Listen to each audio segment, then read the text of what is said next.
আজকে আমি কাগজের চায়ের কাপ দিয়ে কিভাবে আইসক্রিম বানাতে হয় আমি সেটাই আজকে দেখাবো। তো আমার আজকের রেসিপি হচ্ছে বাদামের কুলফি আইসক্রিম।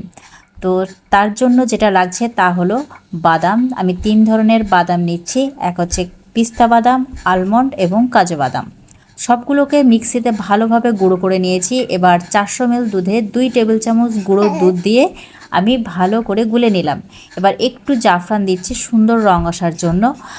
আর স্বাদ মতো চিনি দিলাম। চিনিটা নিজের স্বাদ অনুযায়ী দেবেন। কিছুক্ষণ জাল দেওয়ার পর আমি বাদাম গুঁড়ো দিলাম, শেষে একটু এলাচ পাউডার দিয়ে দিচ্ছি। ব্যাস এই উপকরণগুলো দিলেই হবে। দুধ জাল দিয়ে একটু ঘন করে নিতে হবে। দুধ যখনই একটু ঘন হয়ে আসবে তখন গ্যাসের আগুন বন্ধ করে দিতে হবে। ঠান্ডা হয়ে যাওয়ার পর আমি ঠিক সেই কাগজের চায়ের কাপে আমি ঢেলে দিচ্ছি। 400 ml দুধে কতগুলো আইসক্রিম হয়েছে দেখুন। এরপর আমি স্টিক দেব। তো এখানে দেখুন কোনো কেনা স্টিক দিচ্ছে না, এখানে আমি নিজে তৈরি করেছি। বাঁশের যে কুঞ্চিগুলো হয় সেগুলো থেকেই কিন্তু আমি এই স্টিকগুলো তৈরি করেছি, কেনার কোনো দরকার নেই।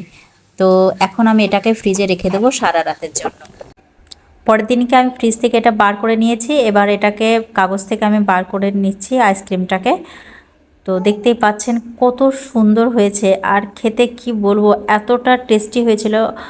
আমি তো এটা বানানোর পর আরেকদিন বানিয়েছিলাম।